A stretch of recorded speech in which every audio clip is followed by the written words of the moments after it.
Boom, there it is. Boom. What's up, everybody? Welcome back to the Baggers and Brews live cast number 3. The Jersey Strong All New Jersey cast tonight.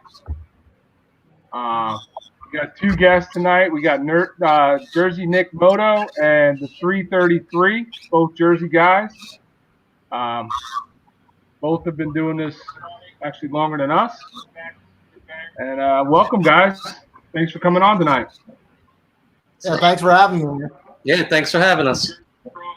Absolutely.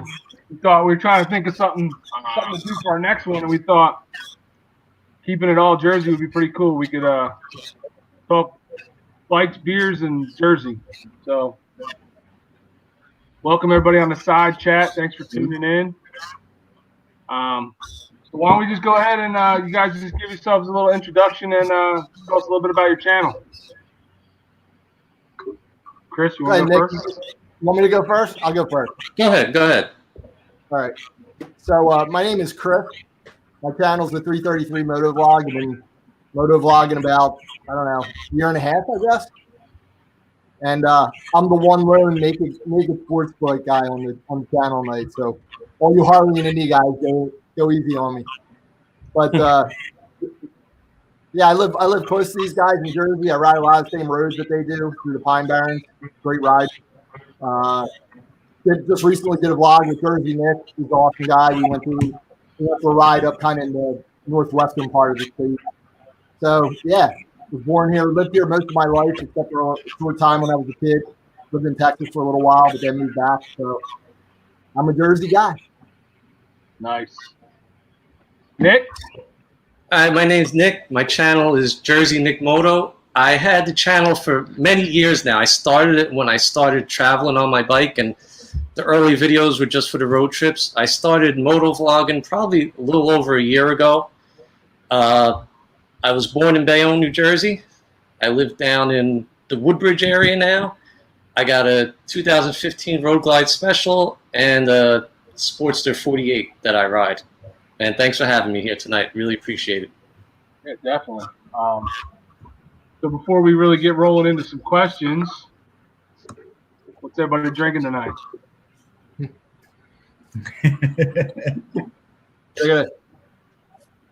Anybody? Go ahead, Chris. What do you got? George? I got some Harley Hefeweizen, Wallenpaupack Brewing Company. And we did a video on Wallenpaupack a while back. And we mentioned this beer again in a video coming up. So great beer, nice, light, clean, not real hoppy, but love it. Okay, Austin? Austin's got some delay issues. No? All right. Well, I'm drinking, it's called Hopshorn. It's from... got some 856 from Lifetime Brewing. Okay.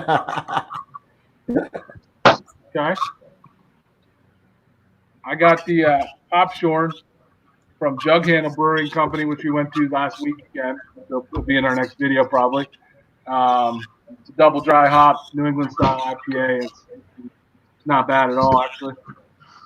I got a classy Michelob Ultralight from the liquor store down the street. Nice. It's as Jersey as it gets, man. That's it. It's good for a hot Jersey day like today. I gotta keep it Jersey. Gotta keep it real. The only way you wear jerseys if you bought it at a Wawa. Yeah. I should have had my Wawa coffee with me. That would have been true to my channel, but That's true. How about you, Chris? I'm drinking a Lagunitas IPA. Okay. Not bad. I've had that a few times. To get that when we're out at events. They sell it at a lot of events. Yeah. So Yeah, pretty good. if you're looking for an IPA when it's nothing but Coors Lights and Bud Lights, and then you got a Lagunitas, so I'll take it. Yeah. Definitely. All right, so Nick mentioned what he's riding. What are you riding, Chris? What's your bike? So I ride a naked sports bike. I ride a 2018 Honda CB1000R. How come A lot different from what you guys ride, and what most of the people who follow your channel are. But hey, man, a little variety, right? Yeah, no. Yeah. I mean, as long as you're riding, right? Yeah, man. So, all right. How old were you when you started riding, and what got you going? You go, Chris. So for me, I started riding when I was a kid. So you guys might have had the same experience that I had growing up in Jersey. So we used to go out to like the we would go out to the sand pits and ride dirt bikes out in the Pine Barrens. So I guess about like sophomore year in high school, I had the Yamaha YZ 125, the Screaming two stroke, and then when I was like a senior in high school, I moved up actually to the Honda ATC three-wheeler. So I had the red, white, and blue 200X four-stroke. And then I didn't ride again until, I just started riding 2 years ago again as an adult at 50 years old. So I always wanted to get back into it. Just always one reason or another, marriage, divorce, houses, whatever, college. And it just worked out a couple of years ago. I had the interest still, took the MSF class, and now I'm like really kind of almost like obsessed with it, man. Right. Nick? I've been riding about 12, 13 years now. I think I was 28 when I got my license. I always knew I wanted a Harley. I kick myself in the ass now for waiting so long till I was 28. But just one day I decided, screw it. I took the MSF course. I passed, got my license. I lied to myself and said, I'm going to go shop around and buy something cheap to learn on. And 2 weeks later, I was in Roarway and I bought my brand new Sportster back then. But yeah, that's how I've been doing it for 12, 13 years now. Wow. Nice. And before we keep going, does everybody have their the volume off if they have like YouTube on? Because it sounds like we're getting a little feedback. Yeah, I'm not on anything. Yeah, I'm only on this, only on StreamYard. Okay. Right. Good stuff. It's probably Austin. Just want to take a quick minute for the side chat. We got a bunch of people in here.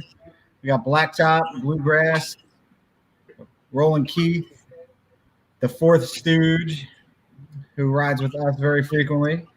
We got Scouse and Smitty, the Geared Raven, Motorcycle Mama. Motorcycle Mama just put a new fairing on her bike. She put some cool videos out with that. Something to take a look at. We got Full Throttle Junkie and Crash. Crash has a question for us. We're going to get to in just a little bit. And he says his girlfriend's from Clifton. So that's even north of Nick. So that's legit North Jersey. That's up there. Yeah. So Clifton, you got to go to the Ruts Hut bike night on Wednesday night. do they still have it? I've been to Ruts Hut bike night, and it is. I saw on Instagram, one of my buddies was there last week. It's every Wednesday. So, yeah, I guess they're having it now because that's all outside in the parking lot. So Ruts Hut is one of those Jersey things. Like people watching this North Jersey, and probably even these guys from South Jersey. I lived in North Jersey for a number of years. They don't know what Ruts Hut is. But Ruts Hut is a little hot dog shack basically on the Passaic that deep fries their hot dogs. yeah. And they deep fry their hot dogs to the point where the skin breaks open, and they call that a ripper, and that's how you order that. That's like a specific order. You gotta know how to order in there too, and they look at you like you're nuts. It's kind of like going to the Soup Nazi, but for hot dogs. Yeah. Like a ripper with Frenchies, and if not, they look at you like, what the hell are you ordering? It's worth to go there and check out. Wednesday nights, they get a lot of old bikes up there too. Yeah, bike night's just up your alley. It's a lot of choppers, a lot of top metrics. A lot of home built stuff shows Don't up. talk about Chris like that. Come on. Huh? Hey, man, I knew I was going to be the target in this one. That's all right. That's all Bring right. it on, man. Bring it on. So why don't you guys just give us a little bit about your channel, like your style, like what you put on here, what are your videos like? So for me, I tried to sort of take the perspective of somebody who's been, who's a relatively new rider.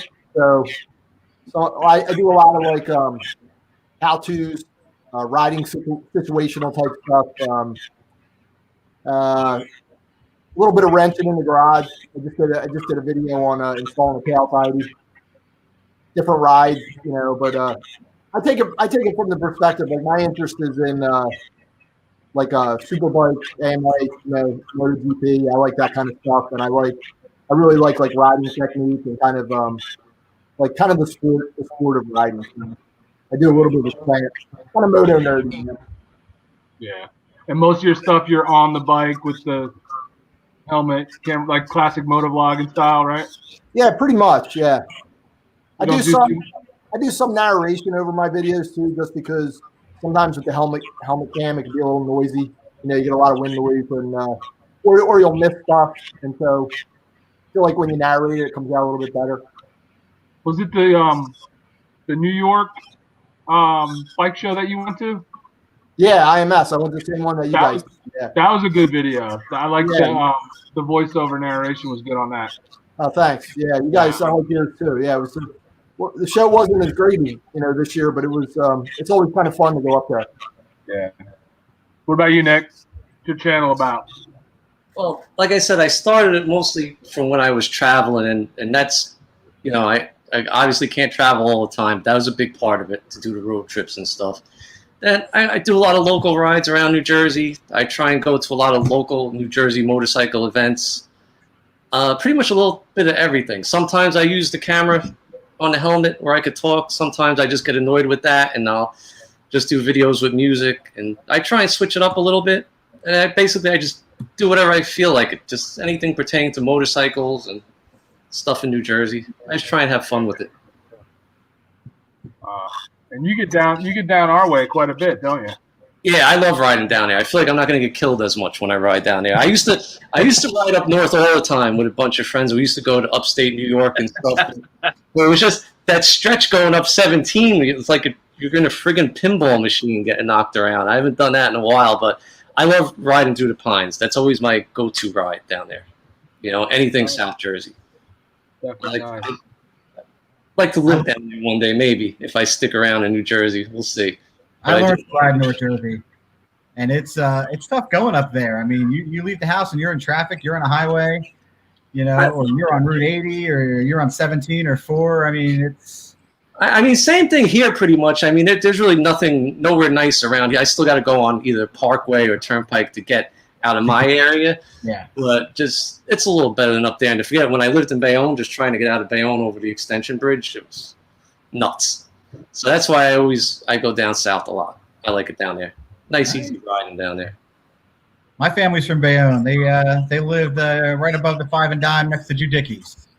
Oh, no shit. All right. Yeah, I know. I'm from 51st Street, East 51st Street. All right. Where I grew up. So, yeah, I spent a lot of my childhood in Bayonne, visiting my grandparents. Yeah. That's cool. Cool place. So, before you guys started your channel, did you watch much YouTube? Yeah. I did. I work in technology, so I'm online a lot. So yeah, I watched a lot of vlogs. So was there any motovloggers that influenced you? Like, was there one big one that you followed and you kind of maybe modeled your channel after or something like that? The one that I've been watching since the beginning that I've stuck with, it's funny because I like a lot of the UK motovlogs because a lot of those guys are they're more like road racer type vlogs and sports naked adventure bike type vlogs. So I started watching the Michelin Flyer, and then I've been watching lately Lamb Top Rides and Teapot One. Those guys are really good over in the UK. About you, Nick? Yeah, I watched a decent amount of YouTube. I guess like the first moto vlogger that I actually found was Blockhead. And then I kind of stumbled upon, like, when 30Ds did the whole hashtag support thing. That's when I found all the smaller channels. And that's actually what got me into motovlog. And I didn't realize there was all these smaller channels doing it too. But originally, yeah, Blockhead, I watched a lot of, I don't know if you wouldn't consider him a motovlogger per se, but a lot of Backroad Biker. There's a few of them I watch, but yeah, I was always on YouTube. There's a lot of videos out there that inspired me to start my new channel. I also watched a lot back in the day. The motorcycle photographer Josh Kirpius, he actually used to put videos up, and a lot of his, and that inspired me to travel on my motorcycle and to start making videos and documenting it too. That's cool. So now that you're actually making videos and spending so much time, doing your own videos, do you still get to watch a lot of YouTube? Nah, I do and I don't. A lot of times it takes me a while to catch up on everybody. When I have free time, I'll go down a list and watch everybody's stuff. But I do when I can. Plus, I watch YouTube for a lot of other stuff. When I'm fixing stuff in my house, I'm always going on YouTube. So that was my follow-up question. Other than motovlogging, what other kind of channels are you into? Non-motorcycle related. Oh, for me, it's a bunch of do-it-yourself stuff. I'm always building something, doing some kind of woodworking stuff. Music, go back and watch all my old 80s Guns N' Roses videos and stuff. Stuff like that. I'm kind of a news junkie actually, and I'm kind of like a current event junkie. I like Joe Rogan's channel a lot. I watch that regularly. I kind of tend to watch sort of entertaining kind of stuff, but I also like to watch a lot of like old races. Old MotoGP races, old superbike races, like from the 70s, 80s, old motocross races when they had them in like, the Superdome. I like that stuff, kind of nostalgic. I kind of like it. Nice. I find lately I've been watching a ton of retired SF or Special Forces guys, military guys that have podcasts. It seems like there's a ton of them, and it's just, for me, it's fascinating to hear these guys like life stories and the stuff they've done and the stuff they've been through. They're younger than me, and they've lived like this crazy life, man, with so much action and excitement. But I'm an Army brat. I'm into the military stuff. I regret not going in the military, so watching that stuff is like exciting for me. I don't know about you guys, but I'm into it. Okay. So then, again, other than riding, what are your what kind of hobbies or recreational things do you guys do when you're not riding? Lately, I've been working a lot, but I think I have a lot of interest. I mean, I like to hike a lot. So I did a little bit of traveling in like 2018. Did some hiking. I went to Iceland. Went to Zion in Utah. Hiked in there. That was awesome. I like a lot of stuff. I'm kind of a techie nerd. I like technology. I like messing around with technology. I like renting in the garage. I like art. Love to draw. That's cool. I like art, but I can't draw. About you, Nick? What do you do other than ride for fun? You mean there's more to life than motorcycles? Yeah, really, man. Yes, I ride. Besides riding, I do some woodworking, fixing things around the house. I play a little guitar that when I have time I pick up once in a while. But I ride a lot. I do ride a lot. It's kind of my life. So there's really, between riding and work, there's really not much time for anything else. That's cool. You ride mostly by yourself, or you ride with groups? See, lately it's been more by myself, but I've done both over the years. But it just seems like lately, just trying to get on the same page with people has been tough. So I've been going out by myself a lot, but I'll do either. By you, Chris? You a loner, or you ride with a group? Lately it's been more sort of a mix. When I first started riding, I found it tough to meet people to ride with. But lately I've been riding with more like small groups. There's a regular group of I guess like sports bike guys that I ride with on Sunday mornings. And I hooked up with Nick, did a ride with him. So I've been trying to ride with other people, but I do ride a lot on my own. This is the Godfather edition. There you go. This is the Soprano edition. So how many miles are on Lola, Nick? Not enough. It's getting there, but not enough. She hasn't fallen apart yet. We'll put it that way. I was a little nervous about riding through Manhattan, hitting the bumps. I thought I was going to lose a piece here and there. I got it home. How about you, Chris? How many miles you got on your bike? I'm closing in on 9,009 now. I mean, it's about 9,000. You bought it new? Yeah, I bought it. I bought it last June, so it's just 1 year old. Okay.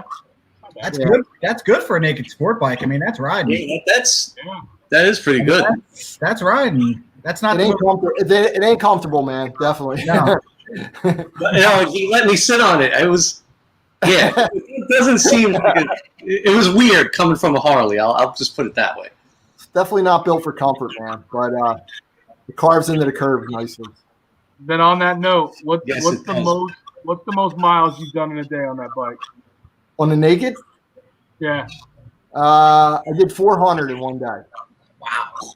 That's a lot. What about you, Nick? I had like baboon ass after that, man. I bet. What about you, Nick? I think 8 and change. Wow. 50, 860. That's I believe that was the first day going to California. I forgot what state we ended up in, but we did that at 850 that day. But that's like high. I've never done anything higher than that. Oh wow! We did like 6.5 on the Texas trip, and that was a lot. I felt like that was a lot. Believe me, it kicks your ass. You can't do it every day. But just the first day, we always try and get like a big jump, and I think that was our record. That's impressive. How many hours was that? I don't even remember. We weren't exactly doing the speed limit, so yeah, of course. I definitely took breaks when I did 400 miles. We took a few breaks. Yeah, I mean, that's impressive. It's a lot on that bike. I mean, that's no joke. That's that's like riding a Sportster. Those are some hard miles. You know where it gets me? It gets me because it has mid pegs, like mid sets.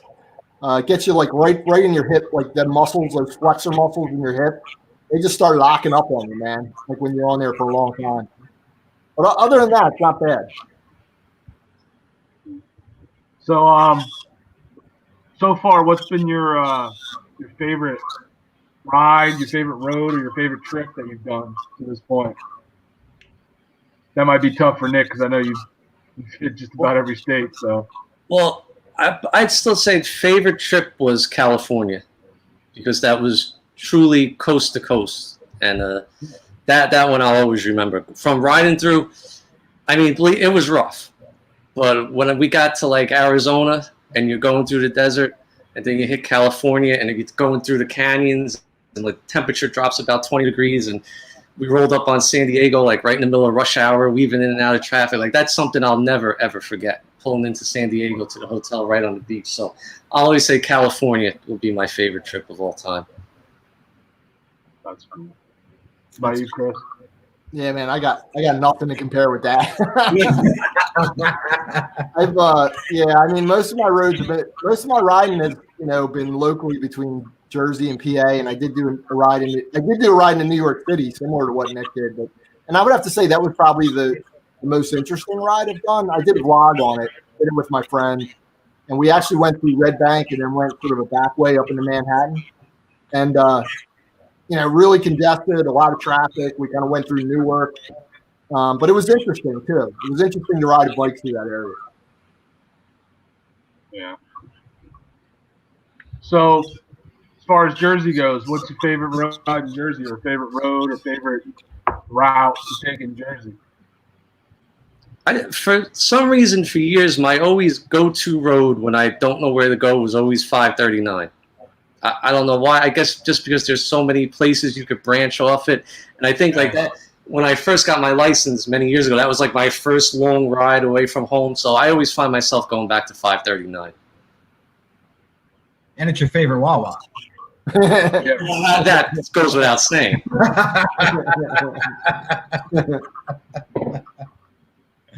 That's awesome. What about you, Chris? Anything specific? For me, it depends on what kind of riding like mood I'm in. So if I want to get back out on some open road and kind of open it up a bit, I go back out in the Pine Barrens. I usually go down kind of where I saw you guys down there on Route 50, down there, sort of headed down towards the Jersey Shore. There's like a lot of nice sweeping bends through there, and you can open it up back there a little bit. If I want to do something a little more technical, I ride sort of in the Northwest, River Road, Route 29. I go up in that area, like Hunterdon County, New Hope, up north of those areas. That's where there's a lot of nice twisty roads up there. Yeah, definitely. Yeah, I gotta say, Chris took me on a lot of nice roads that I've been in the area, but I didn't. And I wish I was paying more attention so I could find him again one day. But he knows a lot of good stuff down there. The route we took to New Hope, I never went exactly that way before. I always went on either 202 or the Turnpike, but he took me through some really nice back roads. What bridge did you guys cross in that video, Chris? We crossed I think we crossed the Stockton Bridge. Okay. Yeah. We didn't go all the way up to Frenchtown. I think we crossed the Stockton. All right. Yeah. Yeah, you guys ride the area a lot? We ride up there a lot, and I know the area pretty well, but I didn't recognize the bridge. Yeah. And that's not one I know. Most people will either cross at Lambertville, Watchman Crossing, or they'll go all the way up to Frenchtown. But Stockton's pretty good too. Need some clarification on this question here.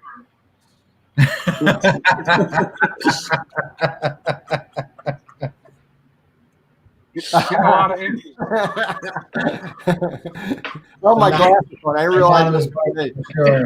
No, that's actually that could be a fantasy ride. I guess that's a video we didn't see yet. Not yet. Not yet. Somehow I don't think YouTube will let me put it up there. One of my favorite roads is Route 202 up along the Ramapo River. So when you get north of 287, you get into like Old 17 into Suffern. George is always trying to get me to go north. Always trying to get me to go north. There's good roads up there, man. Hawks Nest. That's a good one up there. We did Hawks Nest as a group. I took Bert over Sterling Mountain, and which is another good one. Chris, if you've never been up to Sterling Mountain with that bike, that is a heck of a ride. Oh, good. I'll have to remember that. Yeah, people have been telling me Spring Lake, I think. Spring Lake, does that ring a bell? Greenwood Lake is up there, and all that stuff's along Greenwood Lake. Yeah. Yeah, the one ride I've been wanting to do as soon as I get a couple days off from work is I want to ride up to the original concert site for Woodstock up in Bethel, New York. Mm-hmm. And I know you can get all the way up there pretty much by going out that River Road, Route 29 or Route 32, and right along the Delaware. You can pretty much ride that all the way up to Bethel, New York. Bronco rides, loves the accents. I don't know what that guy's talking about. Hey, yo! Bayonne comes out after. We don't talk wrong. You talk wrong. There's something funny about the way I talk. Question for you, George. That was yep. That's the road I'm talking about. 202 up that way, and then coming home from OCC, which is Orange County Choppers for people who might not know that. We did Sterling Mountain and into Greenwood Lake, so it's a nice ride. Forget about it. So Nick, you've done the lower 48? Yes. I know some trivia about Anonymous Biker. He's from the Northeast, man. That's what we hear. Yeah, he's a Northeast guy. So you did the lower 48. What could you possibly have as a bucket list ride at this point? Well, anything? I did the 48 with my buddy Bobby. We travel together all the time. He's trying to push me to do Alaska. I don't know about that one yet. Wow. That I think we might have to wait till I'm retired because I don't know if I get that much time off work. But now I'd like to. The plan is now to go back to a lot of the places we did and ride some more back roads and sightseeing and stuff like that instead of just driving through states on the internet. So yeah, I'm kind of looking forward to doing stuff like that over the next couple of years. Yeah. We got a buddy, an Air Force buddy of ours who was stationed on the wire and then got orders up to Alaska, and he drove his car from here to there. So Maybe he can give you some tips on the road to take. I don't know about that. And speaking of Bobby, I saw him in the chat. He's motorcycles and stuff. That's my buddy Bobby. Go subscribe to his channels, motorcycles and stuff. And make sure you subscribe to Rolling Stone too. I'll give you a little hint. You might see me on that channel sometime soon. Keep that up my sleeve though, because travel plans are a little up in the air this year. You were originally supposed to be headed to K River, right? Is that trip been postponed? Or? That trip, unfortunately, has been postponed until next year. We were supposed to do K River. We were going to go to Texas. We were going to meet up with a bunch of motovloggers. But with concerns about, what's open right now and places to stay, we're going to do that next year. What I will say is I still have my 2 weeks vacation, and I might take a little solo social distancing road trip, and you'll find out about that real soon. Subscribe to Jersey Nick Moto. You'll find out. Are you guys riding the Sturgis? We are riding the Sturgis. Boom. Awesome. Yep. We are. We are going. Cool. It's beautiful out there. South Dakota is absolutely gorgeous riding out there. I've been out there in a car. A little over 1,700 miles for us. About 1,750. Yeah, we're doing it with how many bikes? 6? 5 bikes. 5 one bikes. on a trailer. Van full of ladies. Couple old dudes that are probably slow us up, but that's all right. I'm looking forward to that vlog. We're looking forward to making that one. Yeah, that's gonna be cool. Yeah. What about you, Chris? You got any bucket list rides, bucket list trips that you'd like to get to one day? I have been thinking about it, and one thing I would love to do if I could get the right bike. I wouldn't do it on this bike, obviously, but I'd love to do a lap around America. You know what I mean? Start north, go along the Canadian border, all the way out west, come down through the southwest, and then come back around. I don't know how long it would take, how much it would be to plan, but I would love to do something like that. That would be awesome. But I definitely need a bike that has some wind protection, That'd be awesome. some comfort on it, you know. I don't know what that means. Weird Canadians. Canadians are just angry because Trump's not going to let them come to Sturgis. That border is not going to be open. Nope. He's upset. I mean, it's, Sturgis is one of those things. People come from all over the world to go, and this is one of those years. Only the baddest badass. That's true. That's true. Only the hardcore people are going this year. Only the dudes with Tom Selleck mustaches are going this year. I don't know if you guys have seen Deez lately, but he's got a sweet stash going. Deez is rocking the porn stash, man. Yeah. He's going to have to go completely clean shaven here by the end of this weekend, I hear. So that should be interesting. I was watching his vlog the other day, and he's like, bow, chicka, bow, bow. Oh, boy. Let's see. What else do we got? Okay, so let's talk about making videos. What do you guys? What do you primarily use as your equipment for videos? I use I got a couple GoPros, and I have the Osmo Pocket. That's pretty much what I use. If I'm off the bike, like walking somewhere, I use the Osmo Pocket Pro, or whatever it's called. And on the bike, I usually have a GoPro on my bars, a GoPro on my helmet. I'm looking into getting a couple different mounts. My buddy Dan that did the New York video with me, he actually had a really cool, he had a mount on his crash bars, and he was able to turn it, and that's how you got the shots of me from the side. So I got to look into getting something like that too. Well, mainly a couple GoPros in the Osmo Pocket. That's what I use. And that's what we saw you with when we were up at Asbury? Yes, that's that little contraption. That little thing that you can't even tell, like you're recording people. That thing is...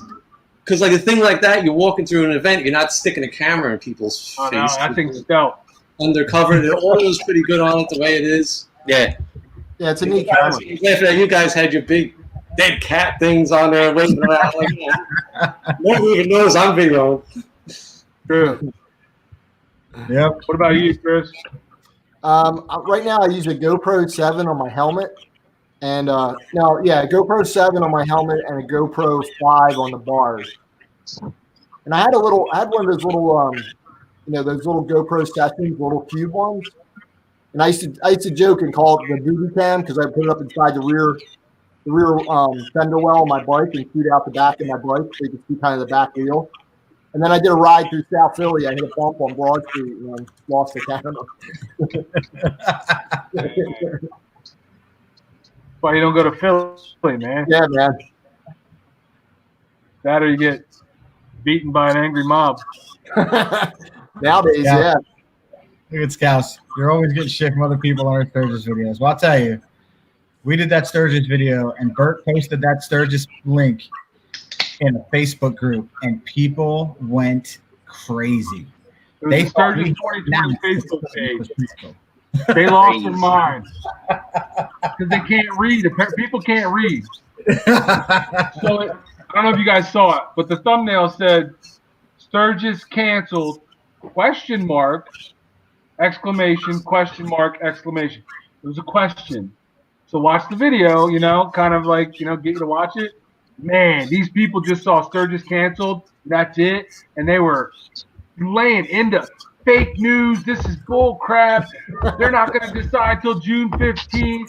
Fake news, fake news, fake news. I don't know how many times somebody wrote fake news. I was like, oh. Did you guys even read the question mark or click on the link and watch like 2 seconds of it? We talk about June 15th being the day that they're going to these people. How many comments were on that thread on Facebook? Man? That thing blew up, and our views was like just freaking took. You can see the exact time from when I posted that. Within a minute, our views just skyrocketed, way more than any video we've ever had. We were like, cool.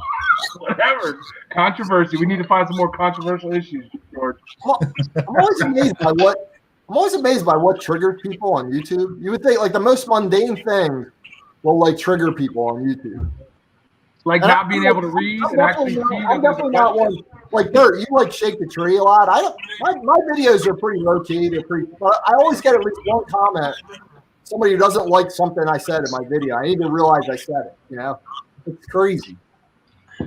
But come to find out, after the fact, I was talking. I went on messaging on Scouts' live stream, and he said the same thing. He had done one a couple weeks before us, and he caught the same crap. And his was clearly like, if you go look at his thumbnail, was clearly like a question. He was asking a question, and these people did the same thing. Blew up, yelling at him. It's not canceled. You don't know what you're talking about. Fake news. Like, oh no, man. I had an agenda with that thumbnail. Well, it worked. No question. Yeah, you did. It worked. We hit 15,000 views on that thing today, which is far and away most on any video we've had. So I'll take it. Right? We also, that video alone, with the watch hours on that video alone, put us over the 4K mark. So that was the other goal we were trying to get to. So that video was huge for us. What else? So do you guys wrench on your own bikes, or do you take it somewhere? I just started wrenching on my own bikes because the Harley dealers were closed. So I had no choice but to do it, and I think I should have been doing it a while ago because it saved me a lot of money. Yeah. So I'm going to start doing it a little more now. But before now, I always took it to the dealer, especially when it was under warranty, and I had the prepaid maintenance and all that stuff. But I'm starting to work on it a little bit myself. I've been doing more and more myself lately. So my bike is no longer under warranty, but I'm just finding out that I took it in for its required stuff into the dealership just to make sure I didn't void any warranty stuff. But I don't know. I feel like the dealership I go to is DHY and Defford. They're really good guys. But I don't know. I feel like sometimes I take more time with my own bike. I'm a little more careful. I plan things out. They're a really busy dealership, so they're getting bikes in and out as quick as they can. So I just feel like I don't know. I feel like it's almost like mowing my own lawn. Like I could pay a landscaper, but I'd rather do it myself. You know, I feel like I do a better job. That's So understandable. I don't do anything, but I want to do more. And now I got my little buddy Austin over there who knows how to tear bikes completely down and put them back together. I'm going to start getting him to teach me some stuff because, yeah, like you said, Harley's ridiculous, and some of that stuff isn't nearly as hard as it like looks, you know. And we got our own. It's easy once you start. Yeah, and we got a YouTube certified mechanic in the group, so why not, you know? Yeah, mine would have been a lot easier if Harley didn't strip a couple screws on my derby cover. Yeah, it would have been done about 2 hours sooner. But that happened to Austin on the Road King. They stripped the screw on his derby cover when we were made it for Texas. Yeah. Wow. And then I think he had something else fall off. And I'm pretty sure I go to the same dealer you guys do, and I actually like them. They've treated me well over the years. I know I've seen you. Well, no, maybe not. I've seen you in the park once in one of your videos, but now I'm kind of second guessing it. He goes to what town is that in? Lakewood. What was that? Lakewood. Lakewood. Yeah. I bought my first bike from there. Oh, okay. Not a huge. I mean, their service department was good. Wasn't a huge fan of the place overall, but it's still. I mean, you only got so many options, so I still go there all the time just to check them out. Yeah. No, I mean, I'm thinking of doing maybe one service myself, then the next one bring it there just so they could check things out. I'll do one every 10,000. Let them do one in between just to make sure it doesn't fall apart on me. But you might have to fix their mistakes. I wasn't too happy when I tried to take that derby cover off. What are you gonna do? No doubt. I go to Barb's and Mount Ephraim. I've been happy with them. Yeah, I've been there. They're cool down there. They're cool. The question is, have they been happy with you? Not always. Not all. I did have an incident. I did lose my cool. But Barb's, man, that's a fixture down in this area. Yeah. Yeah. Yeah, they have a very good service writer. I like the service writer who's down there. He's really good. How long you two been dating? Me and the service writer? I don't know. At least probably 2 services and flip A year? Yeah. No, I like Barb's. I do like Barb's. I like that they advertise a lot. I like that they're pro-military. Terry. Yeah, they're good dealerships. I like them. What's this? I feel like if I get a second bike, I'll probably rent even more. You know, like I think my biggest fear of wrenching, doing anything major on my bike, is being without my bike for an extended period of time. You know what I mean? Yeah. But I mean, on the CB1000R, the last video I did was doing a tail tidy, and it's usually a really easy thing on a sports bike. But on my bike, I actually had to take the rear wheel off, so it was like a little more involved. But I feel like you know, I feel like you do a little bit more each time, and you learn more. You know, you get more confident. Yeah. My wife's looking to do some handlebars on her Dyna, so we're probably going to go find some bars and then have Austin teach us how to do it. So, looking forward to doing that. Okay. That's the other good thing about YouTube too, is there's a lot of videos. You know, there's a lot of reference videos out there. I don't need them though. I got my own YouTube certified mechanic in the group, so I'm good. YouTube certified. Smile, Austin. It's like the Brady Bunch. Brady Bunch. There's Austin there. Oh, there you go. Smile. That's funny. All right, so here's a question. Money's no object. What bike are you buying? Oh, man. Wow. Only one? The first one. Because definitely not only one. Ooh. Wow. That's a tough one. Tough one, man. I think I'm going to have to say BMW GS 1250 adventure bike, man.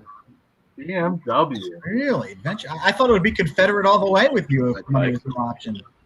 No Confederate chopper for the 333? Come on. Disappointed. Well, they're expensive bikes. They're good bikes, and I think it would be pretty conducive to the kind of riding that I'd like to eventually do. You know, or just go out for miles and miles and miles. Yeah, the whole adventure bike thing is I don't know, not my gig yet. Going to Sturgis, regardless. Yeah. That's what I'm not. Yeah. Either that, or maybe even like a Triumph Tiger. Triumph makes a nice one too. Yeah. What about you, Nick?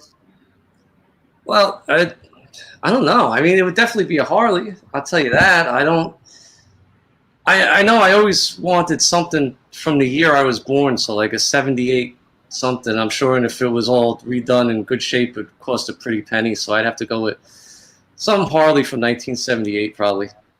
Wow. I would really, if I ever do add a third one, I want to go old next. I don't want a new one. I want something carbureted. I want something that's a little easier to work on. Something that's more like classic Harley. I'm not sure. It would be tough. It'd be tough for me to buy another new one. Maybe if money was no object, I'd probably get another Road Glide. Yeah, I would get a custom Road Glide from one of those like Hampton Designs or something like that with all the bells and whistles and custom paint job and all that jazz. What about you, George? What would you get? Me? You. It would probably be another Road Glide. I mean, just a nicer Road Glide. I mean, once you ride one of these bikes, I mean, if you like long distance riding like we like to ride, it's unbelievable. I mean, it's just comfortable. It breaks the wind. You don't get beat up. You know, and I went from a Softail Springer to this, so you know, maybe I was a little jaded, but it's awesome. I love it. Yeah, it's definitely the best Harley highway bike out there, I think, in my opinion. So educate me a little bit on and if the people in the comment section want to rip me, I understand, but educate me on Harleys a little bit. So is the Road Glide like one of the most popular models? Is now, I think. Yeah. Okay. So it's basically the Street Glide and the Road Glide. In the last year or so, the Road Glide might have popped ahead of the Street Glide a little bit. The Street Glide's been, I think, the biggest seller, but I think in the last year or two, I think the Road Glide's kind of overtaken it, but they're right there neck and neck.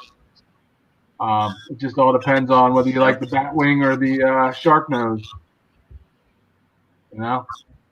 Yeah, and I actually bought mine for the ride because when I was going between a Road Glide and a Street Glide, and I actually liked the look of the Street Glide better. I thought the Road Glide was ugly as sin when I first looked at it, but once you ride one of those things, I could care less what it looks like. You do 100 miles an hour down a highway in the wind with no hands on the bars, and you're good. So if you're going to travel, if you're going to do highway miles, Road Glide all the way. Yeah. So I haven't ridden a Street Glide, but I can't see it handling much better on the highway than the Road Glide. I just can't see it. So I guess eventually I'll have to try a Street Glide and see. But. So I get a sense from some of the vlogs that I watch and some of the Harley riders I watch that like guys just within like Harley have like a loyalty to their model bike as opposed to, you know what I mean? Like some guys will swear by Street Glides, they won't ride anything else. And if you ride any other kind of Harley model, they kind of don't like it. Like, is that, you guys see that a lot or no? Well, I mean, people love their ride. I think I don't think there's the animosity against people who ride one model or the other. But I mean, I think Street Glide people are definitely Street Glide people until they get on a Road Glide and then they become Road Glide people. But you have people who love their Dynas. You have people who love their Sportsters, love their Springers. It's just the bike that's part of their soul that they love. I mean, and that's what it's kind of about. Yeah. You know? I mean, as a Harley rider, I don't care what anybody rides. Harley, Honda, Kawasaki, whatever. As long as you're riding, as long as you're having fun and you like the bike you're on, you know, good for you. It makes I think the Batwing looks cool. I think the bike looks cool. I like it. But when I sat on it, for me at over 6'3", I just felt really like everything was like right up too close. You know, so for me, the Road King with the fairing is pushed forward a little bit. You have to reach a little more for some of the buttons and whatnot. Like that was better for me, height wise and size wise. But I mean, if I was George or Austin's height, I might have hopped on a Street Glide and loved it. I mean, I think it looks good. It's a good looking bike. You guys ever tried a sports bike? I haven't tried the closest thing I've tried to a sports bike is the little Buell that I did with the class on, and that was uncomfortable for me. Yeah. That was really uncomfortable. Austin has, but all he can do is wave. That means, yeah, yes. See you, buddy. We'll talk later. No, I've never done the sport bike thing. No, I'm surprised, George. I thought you would have. How about growing up in Jersey? You guys ride dirt bikes? I've never. No. My father had a Trail 50, and I mean, I kind of grew up on that a little bit, but it's never anything like a big dirt bike. Quads and stuff, other friends' quads, but nothing like nothing like a two-wheeler, like one of the bigger bikes. No. Yeah. So, all right. So, keeping in the Jersey theme, a couple quick questions. Jersey related. Jersey related. Jersey related. And a lot of the people out there might not have a clue what we're talking about, but you guys will. We'll explain it. Pork roll or Taylor ham? We're gonna educate you. Pork roll or Taylor ham? Whatever. Oh man, Chris, I don't know what's the problem for you. You're from South Jersey. This should I'm from not be a South problem. Jersey, yeah. I so isn't Taylor pork roll a thing? Well, not in North Jersey, it's not. Not in North Jersey. Okay, down here we eat Taylor pork roll. Yeah. Well, you eat Taylor pork roll. I eat Taylor. Holy crap. This is terrible. You more Me down. PC. Holy cow. I always said Taylor ham and cheese. There you go. So you guys, so it's the same thing, but you guys call it Taylor ham. Is that what it is? So Call it pork roll. in North Jersey, they call everything Taylor ham. Okay, Even if it's Trenton pork roll, they right. call it Taylor ham. Got you. They Okay, call Taylor ham. It's like going to Georgia and like ordering a Coke. right. You might get a 7-Up, you might get a ginger ale, you might get a Coke. Yeah. All right. I thought that one would be easy. All right. Giants or Eagles? Giants. Flyers. Well, So you're not a football fan. No, I'm not. I'm a hockey fan. And you're a Giants. we're never riding. Phillies or Yankees? Yankees. Bills. You say going to the beach or down the shore? Oh, Nick. Sure. Down the shore. There's no going to the beach. We don't have beaches in Jersey. No, it's the shore. Oh, I'm going down the shore with the rest of the bennies. The Jersey Shore, man. Favorite thing about New Jersey? It'd be easier if you said least favorite. That's next. That's next. So you can start with that if you want. Least favorite, property taxes. What's Least least favorite favorite? thing is the traffic. Property taxes. Property taxes. Yeah, that's a good one. Ooh. I say favorite is that we have the beach, we have the mountains, we have the farmland. It's not all the opening theme song to The Sopranos. It's not all chemical plants and stuff. Right. There's a beautiful. Really not. Yeah. It's not. It is. Least That would be my favorite. favorite thing too. I mean, you could be in the mountains in the morning and at the beach by late afternoon, or you can't do that if you're in Nebraska. Exactly. So that would be my favorite thing about it. I think my favorite thing in Jersey is the produce, man. Jersey corn, Jersey tomatoes, blueberries. We got some good shit. Cranberries. Cranberries, yeah. People don't know that. We're one of the biggest cranberry producers in the country, New Jersey. Third. Right, third? Is that what it is? Yep. Third. All right. So we have a little All right. cool thing going on with Blacktop Devil. I think we're going to actually do a corn exchange this season. because they say Nebraska corn is pretty good, but I don't believe it yet. Whoa, what? Where is it? Nebraska corn, Well, you know. that is like the corn state, right? But Jersey corn's different, man. We have that sweet corn. We got that sweet white corn, you know? Yep. Yep. So I meant to say this in the beginning, but I'm saying it now. George, you got to hold down the fort because I've been having fluids all day. About to get him hooked.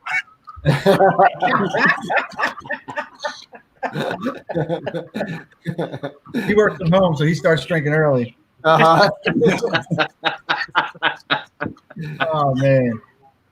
I think it's funny in the side chat. People don't know what tail hand is. Yeah. And Man.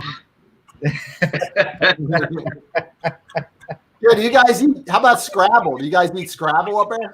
so I eat Scrapple. I don't think Nick knows what Scrapple is. I just have no idea. I thought he was asking if we played Scrabble at first. I didn't know. You don't know what Scrabble is, Nick? No, what's Scrapple? So this is Like, how would you describe it, George? Like leftover pig parts? well, it's the parts that they mix with a little bit of buckwheat flour, and then they mix all that together, and then they fry it up in a bunch of butter. Yeah, there was definitely none of that in Bayonne. No, that's but it's funny for the people watching right now. We don't live. I mean, I'm probably maybe 25 miles from Chris, maybe 50 miles from Nick. And here is like a staple, a South Jersey breakfast staple that Nick has never heard of. Yeah, it's like that is weird how Jersey is broken up like that. It's like two separate worlds in a sense. Yeah, it's a lot of different cultures. Our sports teams are completely split. I mean, I call Trenton like the mixing ground. Like people in Trenton are kind of Eagles and Philly sports, and the people, north of that are New York and what used to be North Jersey sports. I mean, I guess the Devils are still up there, but they don't have basketball anymore, and the Giants and Jets. But it's crazy how the state is actually split. Yeah, it's almost like two states, man. It's kind of crazy, and it's funny. The ride I took Nick on, like we kind of rode right through the dividing line, kind of at Princeton. Yeah, and like the whole state changes once you get north of Princeton. It's like completely different, man. Yep. So it's pretty cool how it is like that. It's and people, I don't know if people might understand. I think we guys said like the least favorite part of Jersey is the property taxes. Yeah, and people not living in the Northeast or people maybe living someplace else. The average property tax bill in New Jersey right now is just over $9,000. Yep. Yeah. To put that in perspective. Yeah. Anybody in Virginia just spit out their drink. Yeah. Everybody's questioning why we still live here now. I would have said, if you asked me the worst thing, I would have said the politics in general, but the property taxes is good. That goes hand in hand with it. Don't get me started on the gun laws. Yeah, God, holy crap, man.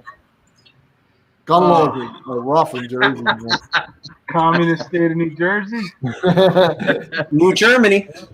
So we had a question posted earlier from Crash, and Crash was wondering. I guess Chris can't necessarily answer this because he likes his little Japanese bike. But, what do we think is the best handling Harley? What's the best handling Harley you guys have ridden? I think from a touring perspective, the Road Glide. Mm-hmm. And I've had over the years, I've had two Sportsters, a Dyna, and the Road Glide. And believe it or not, I would say out of all those bikes, I could whip my Road Glide around the best out of all of those. Even more so than the Dyna. Even more so because I had a wide glide and it had that little kick on the front end. Oh yeah. So it wasn't the best handling bike. I mean, and although I'll tell you, recently my buddy Dan that did the video with me in New York, he just got a new Softail Sport Glide, Okay. and he let me ride that, and that thing rips. That was fun. So I hear the new Softails are really good, but from what I've ridden, I'd say out of all the bikes I own, my Road Glide, even though it's so big, I could handle that the best out of all of them. Question from Rolling Stone. No. I took an MSF course, yes. I did. I did I did as well. Yeah. I took the Harley course. I also did. Also, I could chime in too. You guys, this might be of interest to you guys. So last summer I took the Yamaha Street Champions course down in Millville Motorsports Park, right? Okay. You would think I was just sports bikes, but there was two guys down there on road glides. They took their bags off, and those dudes were whipping around that track, man. Really? And it was a useful class because it wasn't a race class. It was a street safety class. It was riding techniques at speed, like highway speed. You know what I mean? So there was like 2 or 3 Harley guys in the class, and they loved it, man. That's cool. Yeah, it was a fun class. And like I said, those guys were ripping. They had Vance and Heinz bikes and then bikes. You could hear them everywhere on the track. We had a blacktop. I thought mine were expensive at $2,500. Yeah, bro, that's like a quarter. I'm killed for $2,500. Yeah, I'd take that any day. Yeah, imagine you pay your house off and then you still got to buy a car every year. Yeah. And Yeah, exactly. Yeah, true story. That's why I'm going to be leaving New Jersey soon, man. You can't retire here. No, you can't. I'm not going to retire here. No fucking way. No way. You can't. You can't afford it. No. Where would you go if you moved? I think. Go ahead, Chris. Go. Now, I was going to say, that's sort of another, like, I guess, little pipe dream. I want to live somewhere beautiful and warm, man, where I can ride a lot. Somewhere like, I don't know, Arizona, Nevada, somewhere out in the Midwest, somewhere like that. I'm seriously thinking either Tennessee or North Carolina, somewhere down that way. Yeah. Tennessee's beautiful. I like Tennessee a lot. I love Tennessee. Beautiful. I've heard a lot of good things about Tennessee. Yep.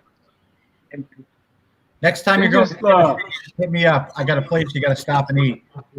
Next time I go to Tennessee, you said? Yes. I might have to talk to you very soon.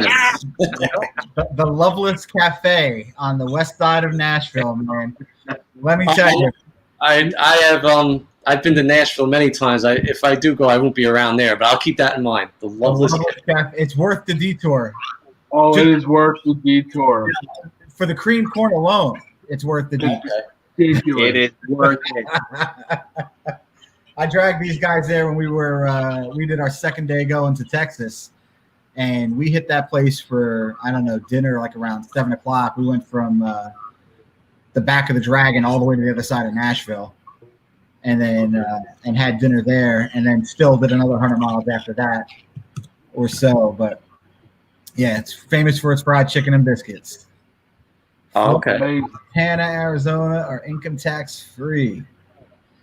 Delaware Chicken and the cream corn alone were just worth the drive down there from here. Yeah. Amazing.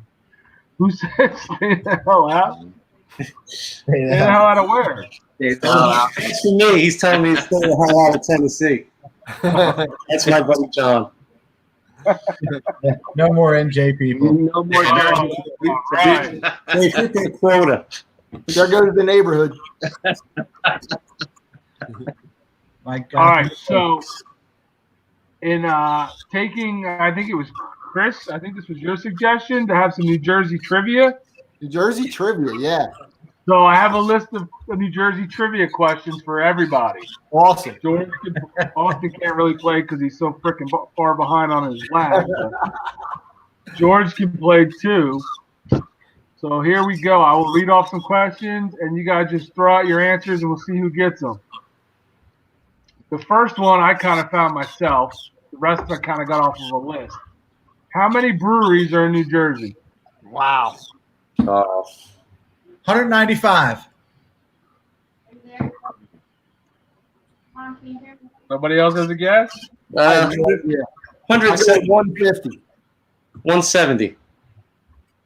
So the website I searched this on said the last count was 120. Oh, Yeah. All right. But there's a whole bunch of startups, so there's going to be more real quick. What city has the most bars per square mile in the entire U.S.? Hoboken? Got it. wow. 140 bars or restaurants with liquor licenses. In 1 mile square. I've probably been Global. about 120 over the years. Next. What's the New Jersey state animal? The mosquito. New Jersey state animal. Oh, I mean, come on. I mean, what kind of question they is that? just make it the Jersey Devil? Yeah, that's what I was going to say, the Jersey Devil. Does that count? Or they made some kind of state declaration about the Jersey Devil. It's a horse, man. It's a horse. A horse? Horse? Yeah. I didn't see that coming. Texas. So here's a tough one. What do they call the huge protected wilderness area in southern New Jersey? Wharton State Forest. Wharton State Forest. Pine Barrens? Pine Barrens. Oh yeah, that's what we call That's it. an easy one. It's a state forest officially. What's the New Jersey State University? Said it like in a fancy way. Yeah. I'm trying to confuse you with the question. What's the New Jersey State University? The State University. It used to be Trenton State, right? But now it's a different name. It's Rutgers. It's Rutgers, man. I'm a Rutgers graduate, too. That's funny. That's even better. Oh, man. How the hell did I not know that one? Oh my god! All right, here's what I didn't know. Where is Cold Spring Village located? Oh, that's up by. That's the New York, isn't it? It's Jersey trivia, Nick. But there's a.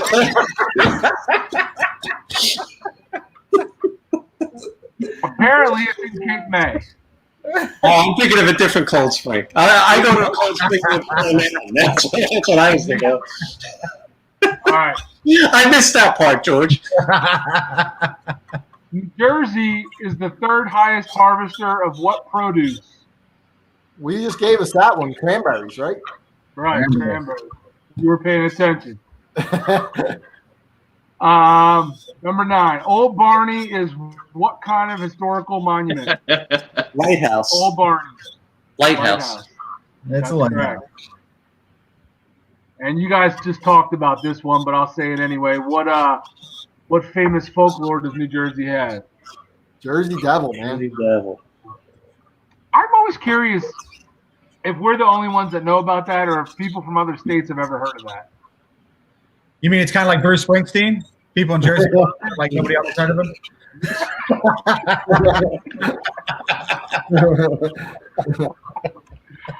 Okay. I don't know. Has anybody out there in the side chat heard of the Jersey Devil? I did a vlog post on it. You did. It was good. The history is interesting. It is. So I learned stuff in that vlog I didn't know. Yeah, I mean, I learned a lot making it. Yeah, I didn't realize that. So what else you got, Bert? All right. What city has the most car theft? Camden. Newark? Newark. Newark. Newark, okay. Definitely Newark. They used to be the murder capital too, but I think it's gone. Newark. Yeah. Yep.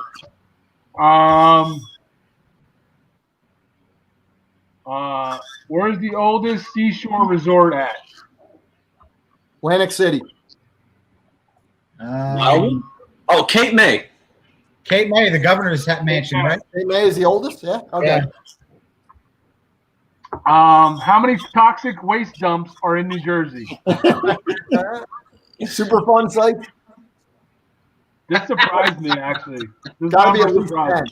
Do we have any? 10? Nah, this has At got to be least, high. at least 10. This is probably 50 or 60. Yeah, it's probably way more than that. But if you're talking like super fun sites, at least 10. So the site I got this from said 108. Oh my God.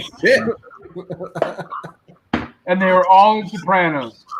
Holy crap.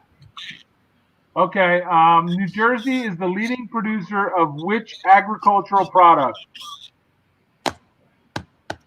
Nobody's getting this. Leading Eggplant. producer. Holy crap! A what? I know my Really? How did you know that? Because I know Eggplant? Eggplant. I had no idea. Yeah, I would never guess that. I was gonna say tomatoes. Yeah. No. That was amazing. Eggplant. Because when I saw that, I was like, eggplant? You grow eggplant? I was going to say crab. Wow. I'd have thought maybe soybean was up there, but I knew it was eggplant. Useless knowledge. Which New Jersey town has the most shopping malls in the United States? Paramus. Paramus.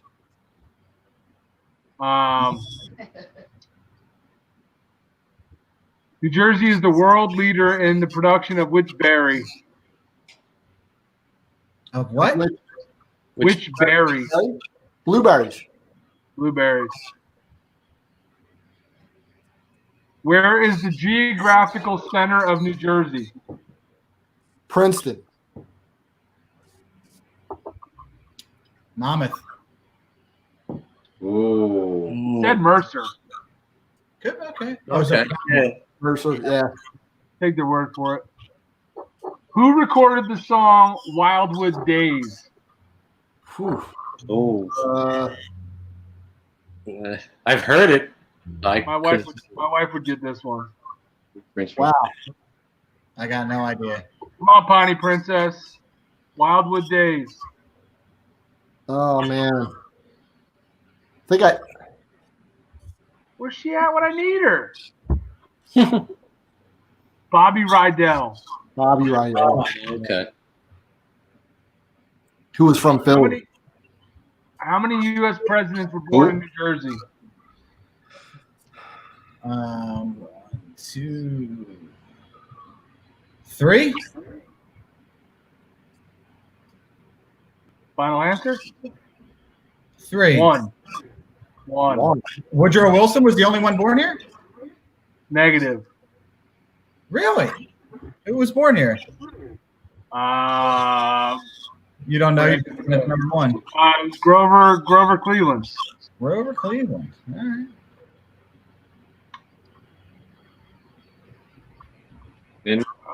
Okay. She says, I don't know. Who recorded the song Atlantic City? Bruce Springsteen. That's Bruce. Yeah, that guy sucks.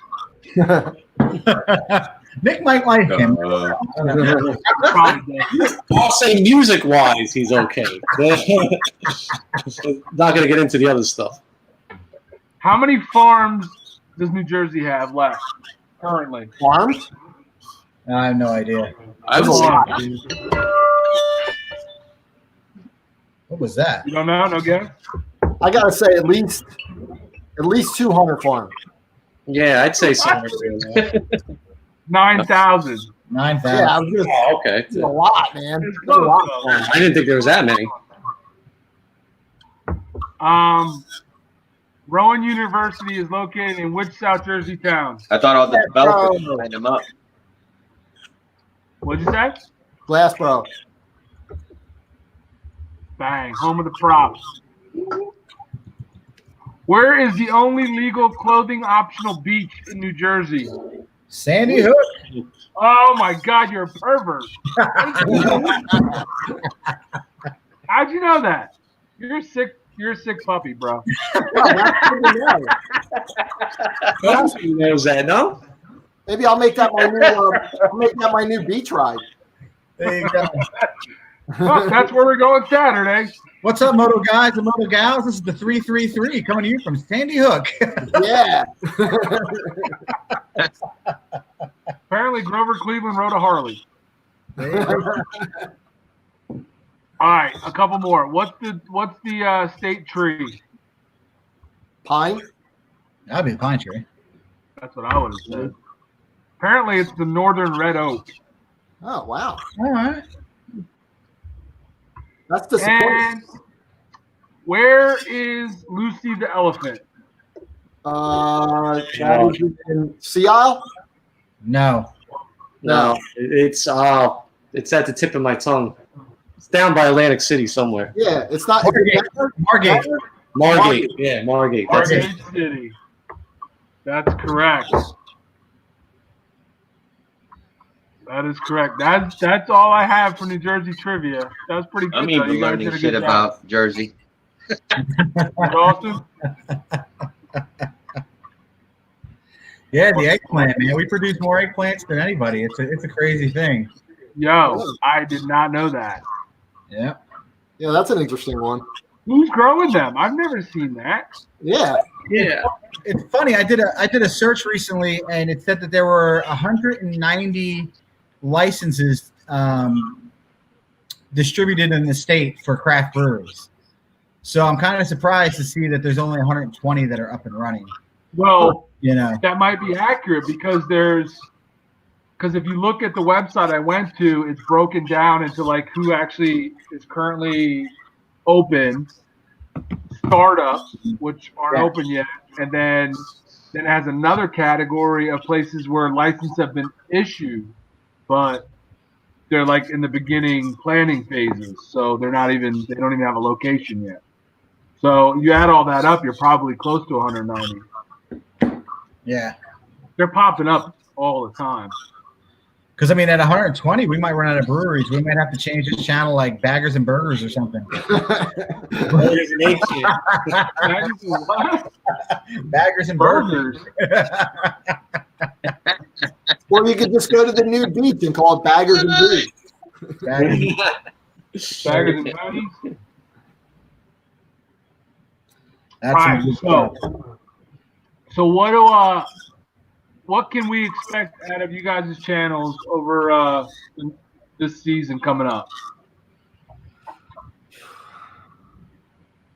Well, like I said, there might be a little trip coming up online. I don't want to jinx that. Well, Nick's going to Sturgis. Nick's going to Sturgis. No, Nick don't do rallies. But no, I would like to say real quick. I know I talked to Bert about this. He's going to be in Sturgis during this, but a lot of motorcycle events are being canceled in New Jersey. But there is still on August 15th. It's the Pat Perone Poker Run, and it's put on by a bunch of great guys. They asked me to do the video for the event. It's put on by Wild Custom Crew and my buddy Jerry 812. Well, where's this side of the hat? 812 Garage. He builds hand-built chopper stuff, Long Branch, New Jersey. It's a run. It benefits the Monmouth County SPCA, and it's for two fallen brothers that lost their lives in motorcycle accidents over the last couple of years.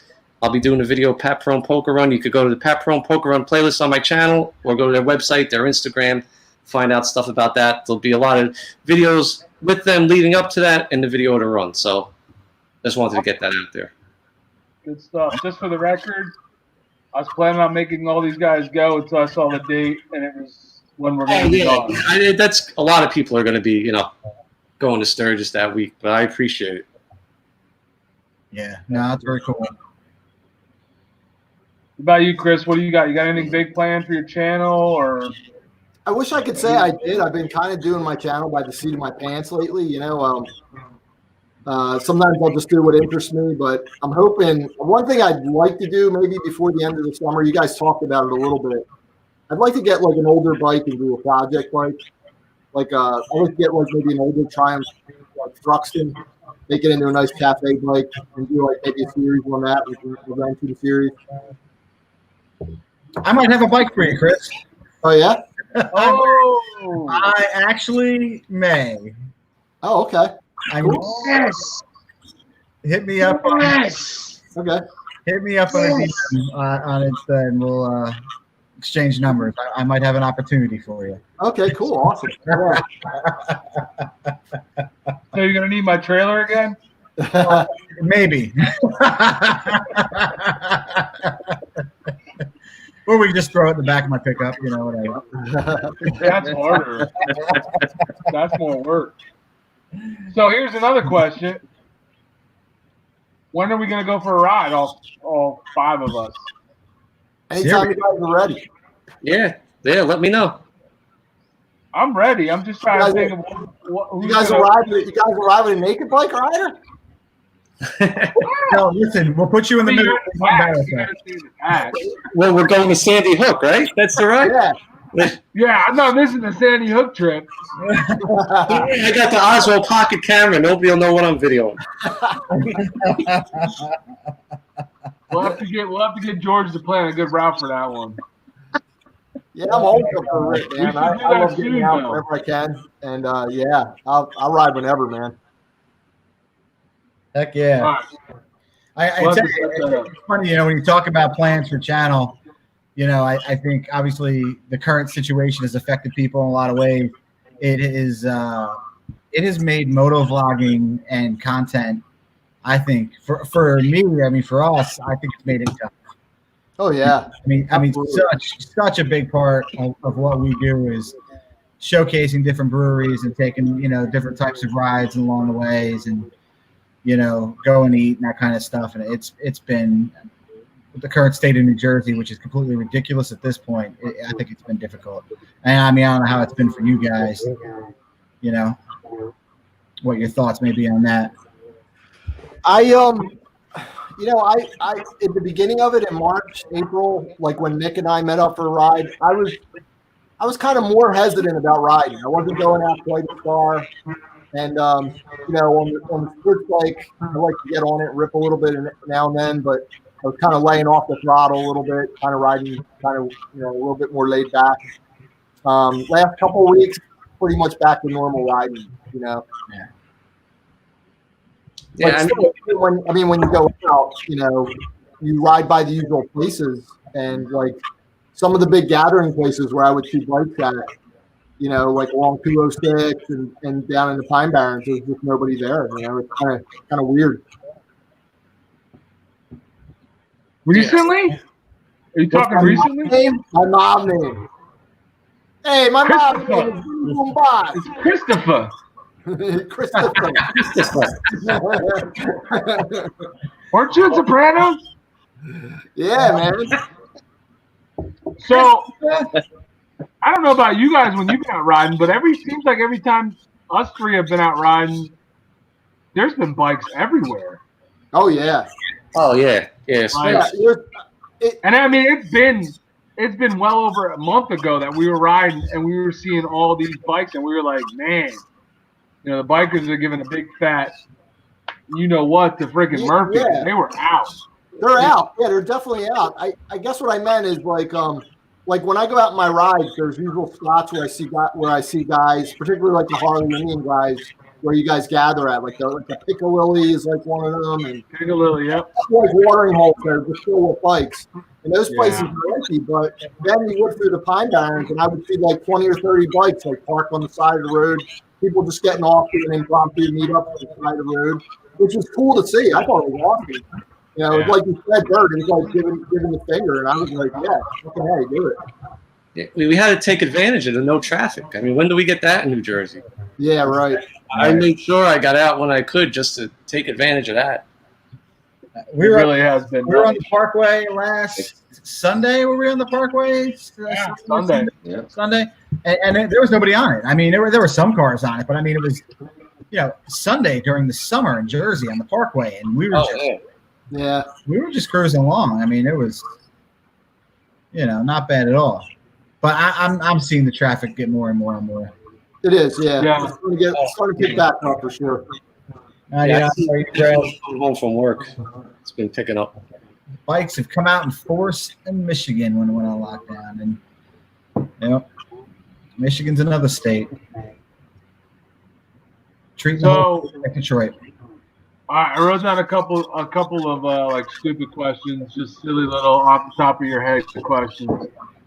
Not motorcycle related, just for fun. What's your favorite movie? Goodfellas. There you go. The answer. I like the original Matrix, man.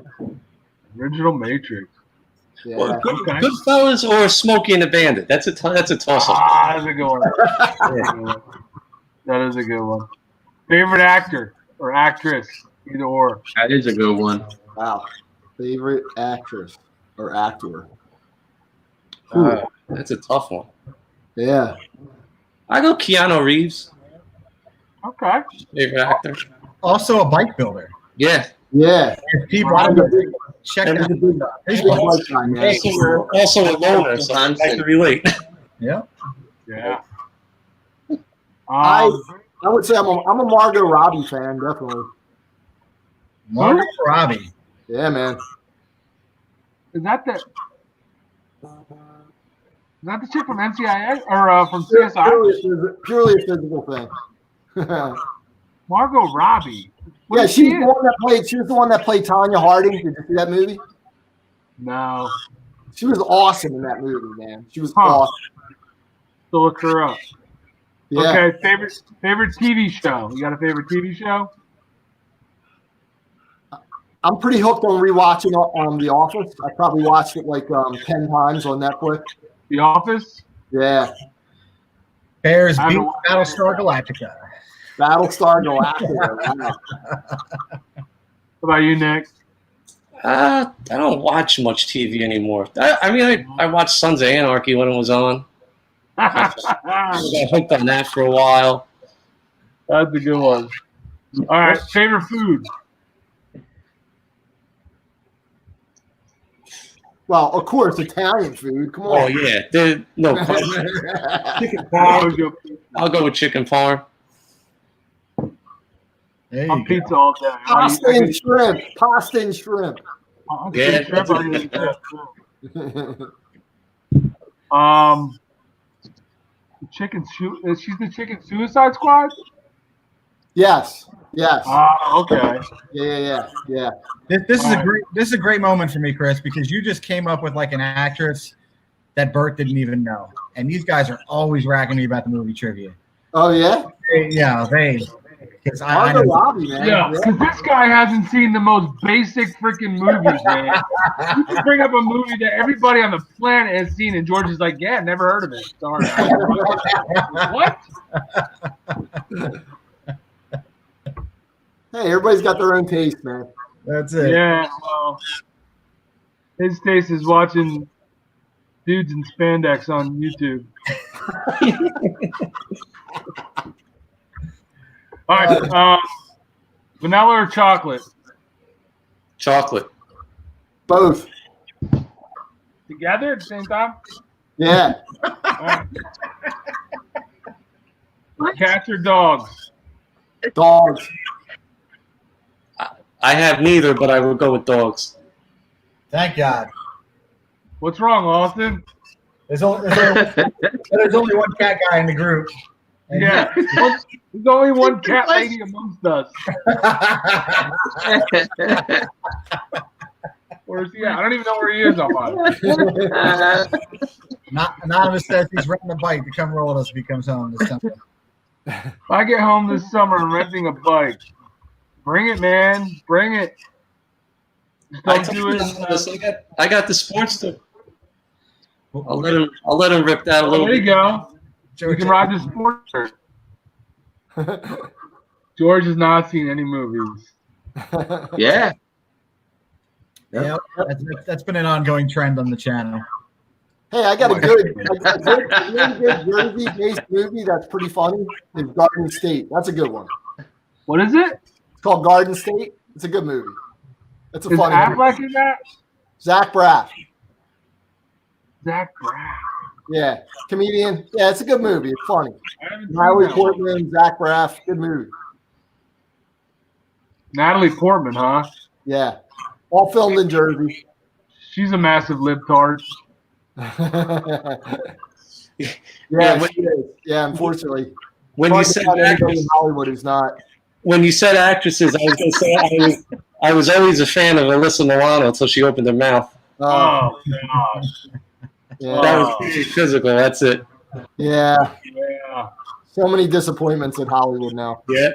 I mean, if you're of the mindset probably of most of us, everybody in Hollywood is disgusting. Yeah, it's a shame. It is a shame because I have so many people over the last few years where I'm like, I was a fan of like their movies or whatever, and then I see their quotes or something they said, and I'm like, oh man, I can't even stomach watching them anymore. Well, that's what I did. I did a blog post a little while ago called the Cringe-demic, man, and that's what it's all about. It's like these Hollywood people that keep chiming in on shit, and I don't know. I can't deal with it, you know. Yeah, who wants to answer this one? Why doesn't the guy still talk? All right. I just did. Oh, that's the funniest question. He's interviewed for show. He doesn't really talk. We had to fill that. That guy is. He hacked in, and he's not even part of this group.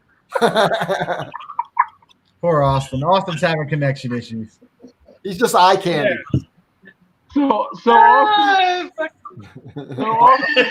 He's moving in slow motion. a personal computer from 1987, and he's got dial-up internet, so his connection's not real good. He's on AOL.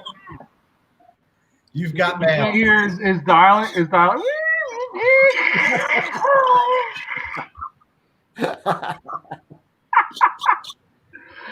said, "Why is this dude in the middle?"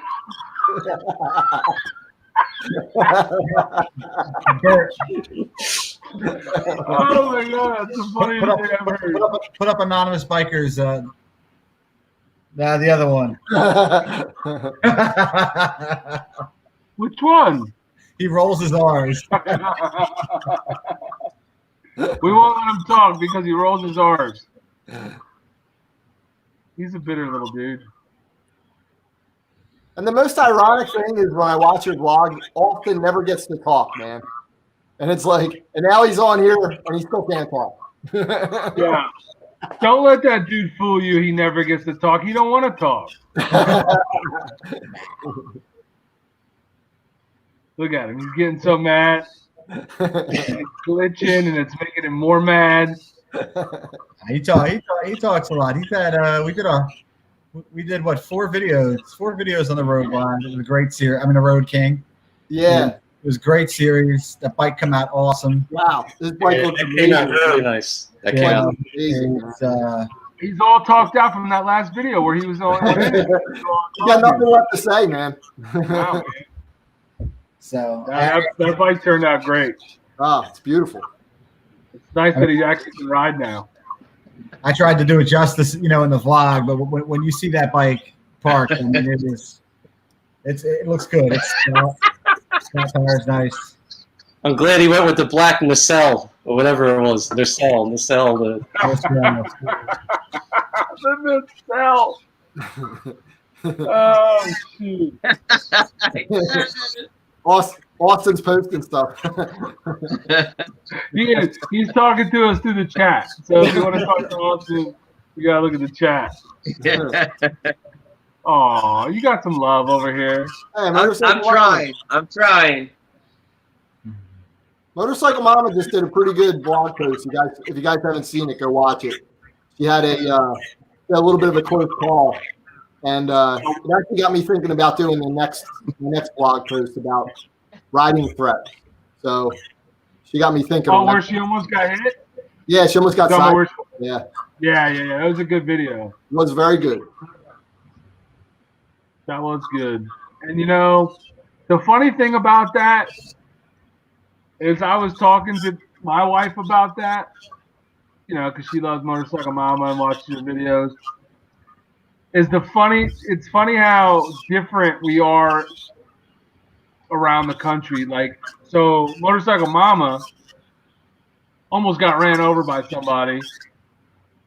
And then a few minutes later almost gets run over again. And she decides to go pull in and talk to the lady. Twice. Oh, man. And she ends up feeling sorry for the lady and praying for her. And I'm like, probably wouldn't have went down like that in New Jersey. Okay. I'm thinking the words would have been a little bit different in Jersey. Oh, man. Yeah. So it's funny to think about how There wouldn't have been much praying in a parking lot confrontation. No. The lady would have been praying for the cops to come. Yeah. Because if somebody cuts in front of me, I'm giving them the business. If you notice, when it happened, like Jackie, Motorcycle Mama, she didn't even say anything. Like she didn't even Yeah, the lady, or She was pretty she wasn't calm. like, "What the heck? What the f are you doing?" Nothing. She was like quiet and just like collected her thoughts and then started talking. Where I would have been like, "What the?" Or what the? You know, I would have been going off. These guys know they ride with me. I'm on people's bumpers. Like, get the heck out of the way. What are you doing? Yeah. You It's know, just funny. I've noticed, I mean, when I first started riding, I was a little bit aggressive, you know, and it's easy to be on my bike. You know, my bike's pretty fast.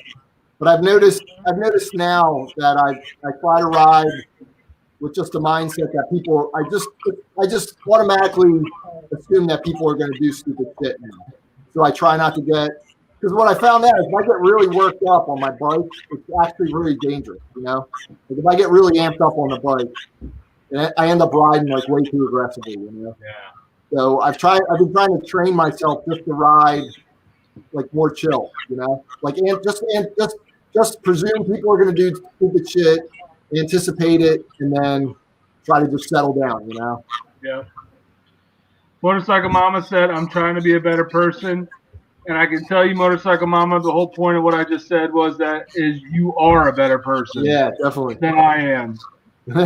Probably all of us on this screen, because we wouldn't have reacted the same way. Yeah. So good for you for being so understanding of other people's problems. But I mean, living in Jersey in general, you guys would probably agree, even when you're riding your car around. I mean, how many times you give like your finger to somebody, or what the fuck are you doing? I mean, that's pretty much a common. It's like pretty much a common demeanor when you're riding your car in the state of New Jersey. Well, especially like when you live like North Jersey, or you're like from where Nick lives north. I mean, we think I shout at people.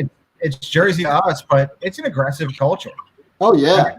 When you look at other parts of the country, I don't give the finger that often, but I have found through talking to my wife that she seems to get the finger a lot from people, which boggles my mind. But I don't give the finger a lot. I just kind of tend to ride people's butt until they get out of my way. You know, I don't know. I'm very aggressive in the car, and I'm probably also pretty aggressive.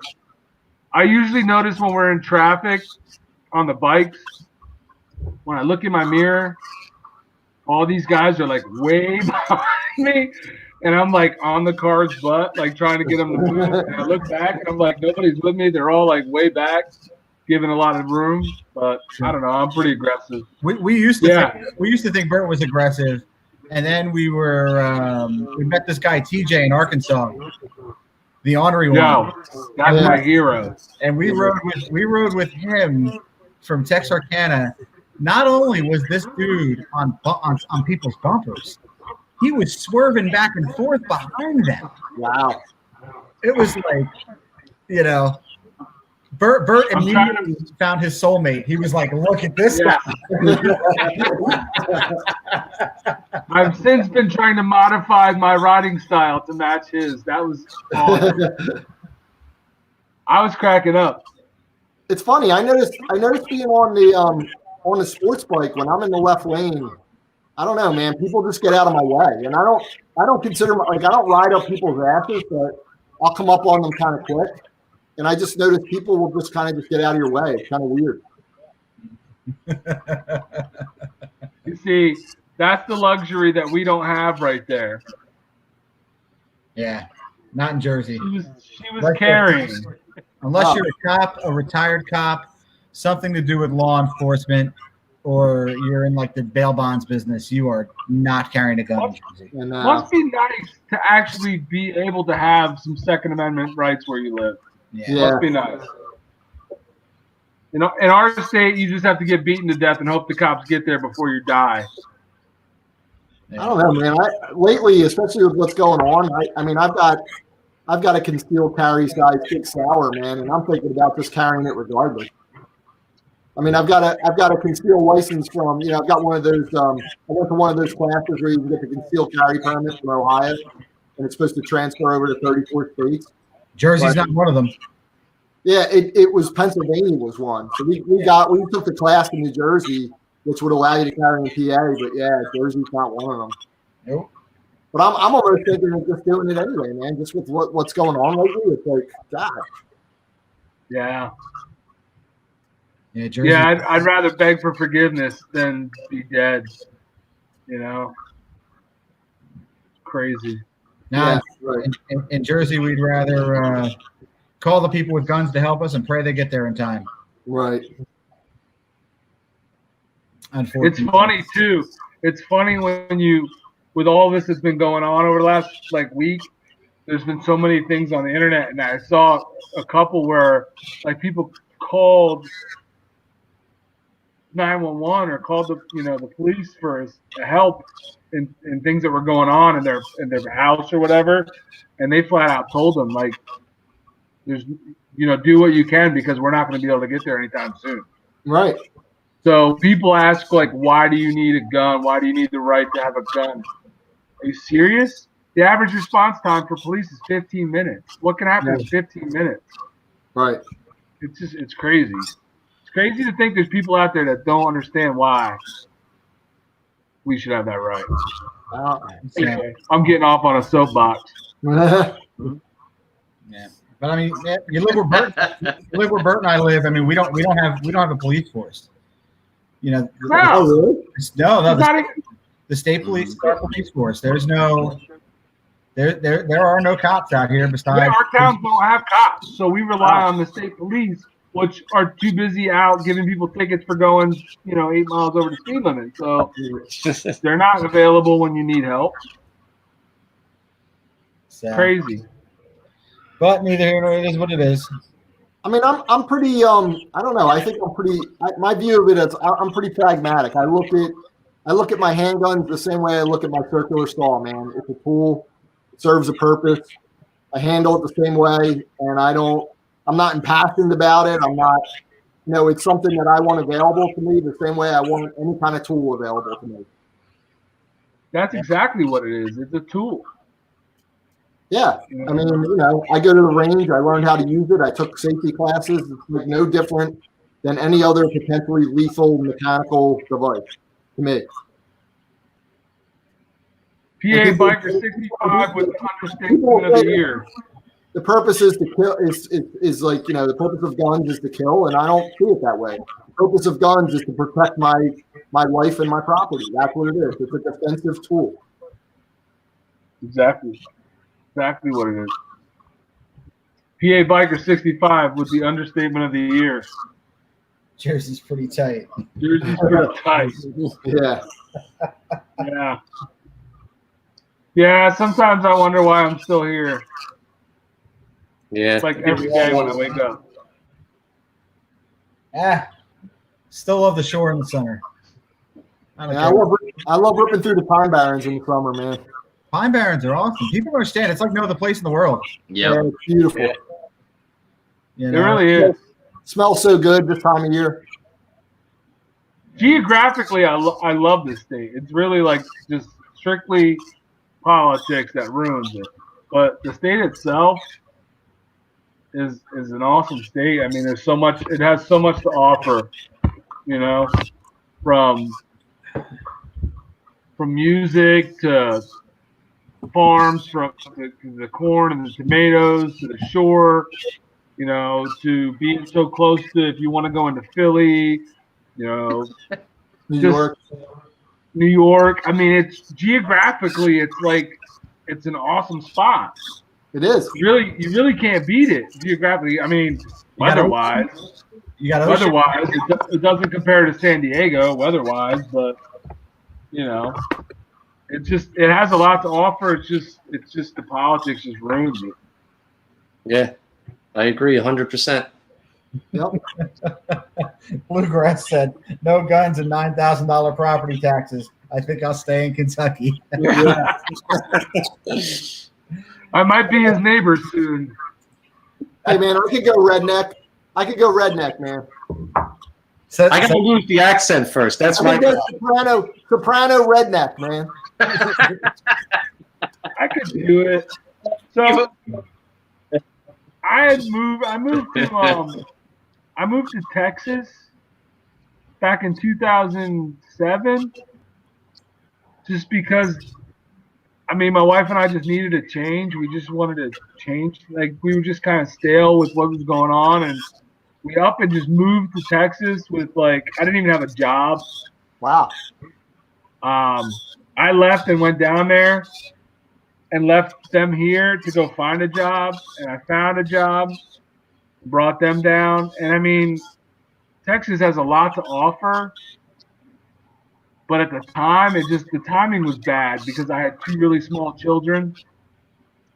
And so we're down there by ourselves trying to raise 2 small kids. No family, no friends, nothing around. I mean, it was hard. Yeah. But I mean, politics-wise and gun-wise, like, that was the ideal place to be.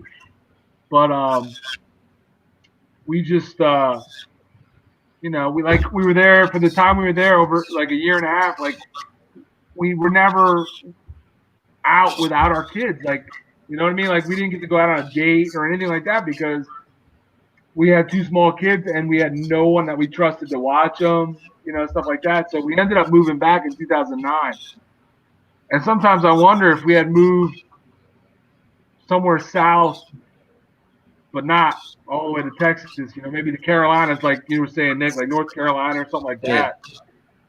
That, you know, where a driving distance, you know, is only like, you know, my folks or, you know, relatives could be there in like 6-8 hours if I'd ever came back to New Jersey. Because that's why I was thinking that area. It's far, but it's still, you know, in a day you could take that car if you had to. Yeah. Yeah. That might be the next step. I don't know. I'm trying to convince the wife to leave, but she's a Jersey girl. She's like 9th generation Piney, so it's hard to get her to leave. It's tough to leave family and friends. It is. Yeah, it's difficult. It is, and we're both like, I mean, we're not going to realistically leave before our parents are gone. You know, like both her parents are here, both my parents are here. So who's going to just, you know, it's hard to leave that. I mean, I was like, I mean, I'll be 100% honest. It was hard enough for me to leave Bayonne 7 years ago. But because I was like, Bayonne. Bayonne's that thing, like, it sucks you people in for a lifetime. And I almost moved back, but now I've gotten to the point where I'm just kind of over it. Like, the only thing holding me here right now is my job. And, you know, but now it's like, I got, what, 12 more years on a 25-year pension, but I don't even know if I can make that anymore, you know? Is your job considered like, is it like heavy machinery? Like, what do you consider? Like, what kind of job is that? I'm a Teamster. It's mainly a forklift operator, but I'm qualified to be a switcher. I move trailers. I'm qualified in our rail yard. I don't want to say the name of the orange juice company, but people have figured it out by now because they monitor our social media and shit. Yeah. But they make the juice in Florida. It's shipped up on a train. We take the train to the yard ourselves, and we do all unloading and loading onto trucks. So high-lows, yard jockey, switcher type stuff. We have our own engineer. So it's a huge automated distribution center. So I don't know if that sums it up, but mostly I drive a forklift. Yeah, it does. I mean, it's tough to leave when you have a job like that where you have so much invested, you know? Yeah, that's it. You know, I think I got one of the best, for that industry, one of the best blue-collar jobs that are left around here. So that's why it's hard to leave right now. But, you know, it depends whether or not I hit my breaking point before those 12 years. I hear you.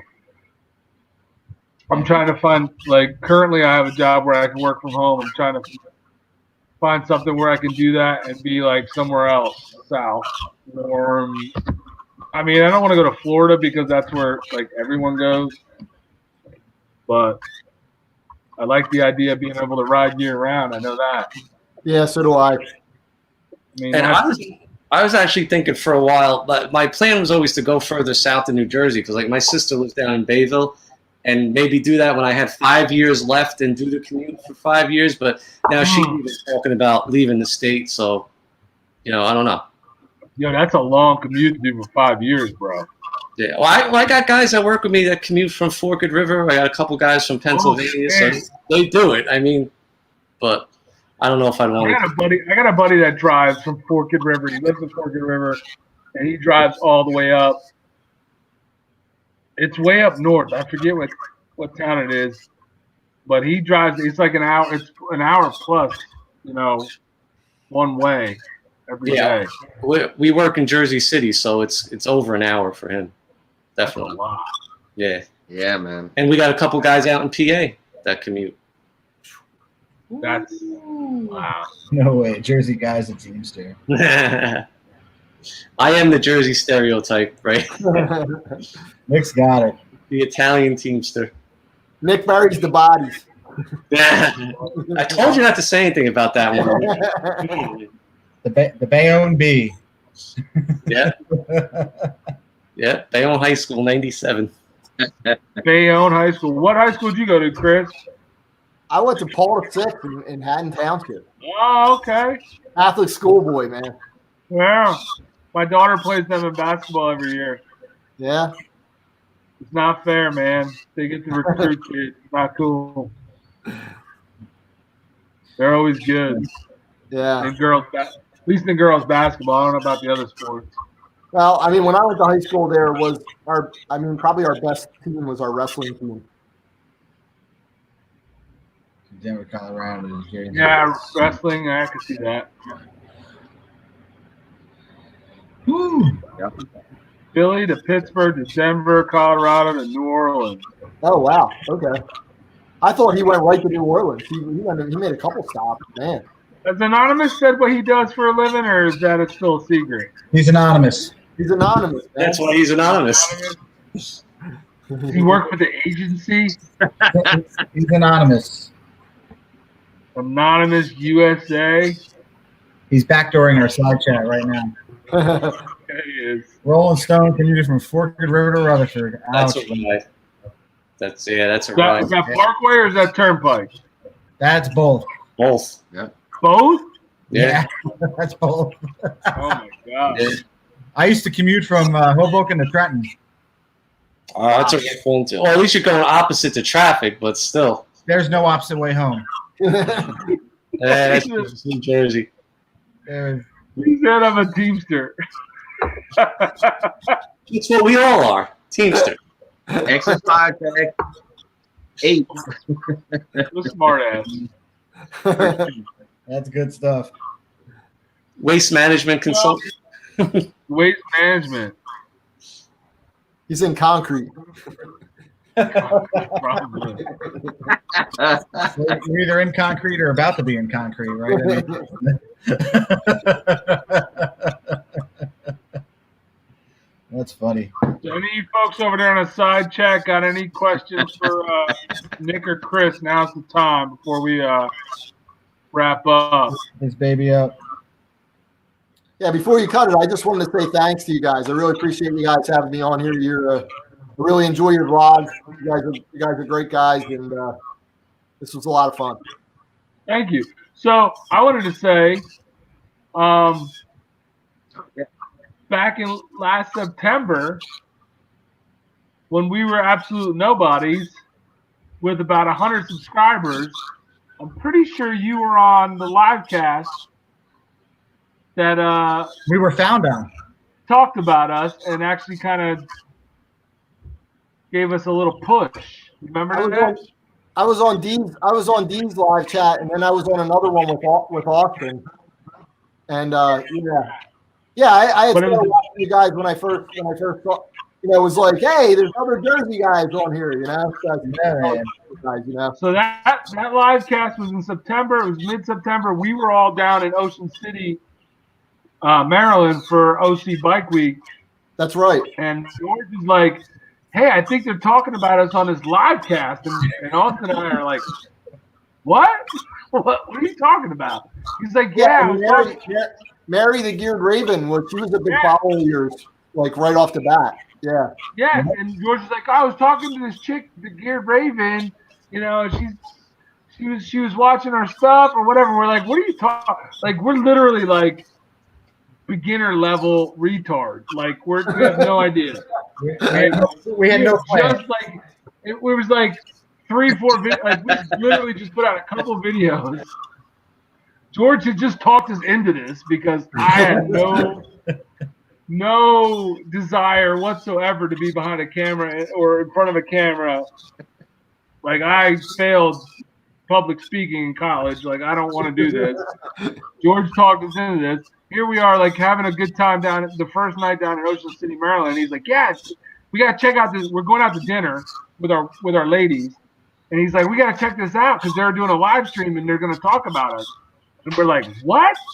So we're sitting at dinner with our wives, and we're all like huddled over here around George, who's got his phone out, trying to hear what they're saying. Couldn't hear a word what they're saying. He's like, oh, they're talking about us. They're talking about us. We're like, what? And they were. That was when Marion Dees like kind of gave us a little shout out. And I mean, it was cool. It was like exciting for us. There's a lot of good people, and that's what I think that's probably one of my favorite things about vlogging is meeting the people. Like, I got to meet Nick. You know, Nick's a great guy. We met in person. That was a lot of fun. Meeting somebody that you only talk to online is a lot of fun. And then everybody in the motovlogging community is really cool. Tom Thieves is really cool from the start. He's always like promoting other people, and Mary and everybody's really nice, and it kind of doesn't matter what you ride. It's a lot of fun, you know? Yeah. Yeah, that's one of the main reasons I do it. I mean, because the people I've met through YouTube, I always say the realest people. Yeah. I mean, I've met you guys minus George at Cheap Thrills and Chris, and every time I've went and met somebody that through YouTube, we had a great time, a great ride. I met Fabry Rock from Italy. That was a trip when he came in, and that's one of the main reasons I do it. And to echo Chris's remarks, I really want to thank you guys for having me here tonight. This was a lot of fun, and we'll ride together soon, all of us. You're right. You're right. The community really is awesome because we didn't even know there was a community at that point when you guys did that live stream. I had no idea there was a community. I don't know if George did, but I had no idea. And that happened. They gave us a plug. Our subs like kind of got a big bump that weekend or that week, and then like within a month we went down to Texas for the Bring It Home ride, and that's when we really realized and learned that there was an actual motovlog community. Man, we met some awesome people down there. It was crazy. We met, Motorcycle Mama, Bearded Bobber, Blacktop Devil, D's. Dirty D. I'm sure I'm missing somebody. I'm missing probably a few. But we met all these people. Iron Cross Racing. Tide. So many people we met. Yeah, we met so many people. You said Roll Tide. There's all these people that we had kind of briefly seen on YouTube, and it's like, and they were so cool. They were so friendly, welcoming, into the community, and it just really is like that's when we realized, holy crap, there's actually a community for this. There's actually people that do this other than just us. Yeah, and I think the cool thing too is even for guys like me and Nick who tend to ride on our own. Like sometimes when you're out there in the middle of the Pine Barrens with a camera strapped to your face, you're like, what the hell am I doing? But then you'll get encouragement from people online, and it's like that makes it fun. You know what I mean? It's like, okay, I'm not an idiot riding around here talking to myself in the Pine Barrens. There's actually people that are kind of interested in what I might have to say or what experiences I might have on my bike. Mm-hmm. It's fun. I mean, I don't know if you guys know the story of how we started this channel, but we decided to Bring It Home, and I wanted to document Bring It Home. Right. And so we put up a couple of videos. I was like, warm up a little bit and see how we do, and maybe try and get to doing this YouTube thing. And that was the thing to Bring It Home. And by the time we got back from Bring It Home, it was like, I think we need to put up some more videos. It seemed that people like watching. That was an awesome trip, you guys. The way you guys documented that, it was a lot of fun watching that. Yeah, it was a good time. We did that in 7 days. Yeah, that's pretty good. That's a pretty good little run for 7 days. The ride and back in 7 days, and that was with weather. by the way. Yeah. It wasn't, it Just wasn't weather. all the way there and back. Don't get me started on weather. Yeah. You guys hit the tail of the dragon going down there too, didn't you? We hit the back of the dragon. Back of dragon. Yeah, and I enjoyed that part. So yeah, I didn't. I think that's kind of why I enjoyed it, because I was like, man, you guys are like, holy shit, this is That tough. was intense. I mean, I don't know about the rest of these guys. I'm pretty sure I know like they hadn't, but I had never like done any technical riding, like where you're just in and out of curves for like miles and miles and miles. Yeah. Not 30. I had never done that, and that was intense, man. That was that really tests your I metal. loved it. Yeah, I'm good. I don't need to do it again. I'm good. I love I'm that. not gonna say I wouldn't do it again, but I'm not like as anxious to do it as I was before I did it. Like I'm kind of good. Like I don't know. I'm like the ultimate competitor, so for me it's like yeah. If you bring up back of the dragon, I'm like yeah. I need to do it. I need to do it just to say I did it. But I don't know. I'm kind of with George where I'm good. Like it's not necessarily the kind of riding I want to do. Yeah. I prefer like some big sweeping turns, you know, like Yeah. less stressful. I mean, we rode the Talamina Skyway coming home, and like Talamina was the ride I like to do. I mean, it was big mountains, huge sweeping curves, beautiful views. You could enjoy the views, Right. and that was it. Like back of the dragon, if anybody says, "Oh, they got great views on the way up," man, you were in a car, Right. and you were probably the passenger in a car, or you were on the back of a bike because you weren't Right. riding. Only views I got were of the center line. Like all I saw was yellow lines. There was no view. Right. Yeah. I mean, you can't get distracted when you're doing a ride like that. No way. We actually took a beating. We had a guy actually fly off the handle on us over the video. That I basically kind of wished death upon us because we ride like idiots, which I thought was pretty funny. Wow. Wait, what? The guy with who ragged us being over the yellow line. Oh. And what people don't realize is when you record with a GoPro, I mean, It throws the angle off. Yeah. Well, when you record with a GoPro, one, the magic of Hollywood is pretty cool, and two, anytime you zoom in that footage a little bit and it magnifies everything, it shifts the center. It does. So it was a lot of times. Man. That dude's a bump fire. There's a lot of times like it looked like there's one time it looked like Bert was really over the line, when indeed, if you look at the original footage, he was nowhere near. Yeah, I mean, I've gotten a little bit of grief over that too, because a couple videos where I'm sort of carving into a couple curves, it looks like I'm going over the yellow line, but it's really just the angle of the GoPro is weird, man. Yeah, it can be really interesting. Because I go back and look at it, I'm like, I didn't go over the yellow line. Yeah, this guy laid into us, man. He was like, I forget what he said, but he was like, you guys deserve to like crash or get hit or what. I don't remember exactly, but he was like angry. I was like, dang, wow. Dude. He's like, I don't know who's riding, but who's filming that, but you have no clue how to ride and blah blah blah. He was going off. Like, dang, bro. All right. Sorry. What was that? That was a weekday. Were we out there on a weekday? We did that on a Thursday morning. We left here Wednesday. We did that on a Thursday morning. And what was that whole thing? It was like 30-something miles? It was 32 miles, 3,500 feet of elevation. Wow. And I think we passed like 2 cars. Yeah, it was oncoming. Wow. So, but I mean, well, everybody was behind George. Wow. Yeah. He said stories all night, and that's what they are. You got a zinger in on you, bro.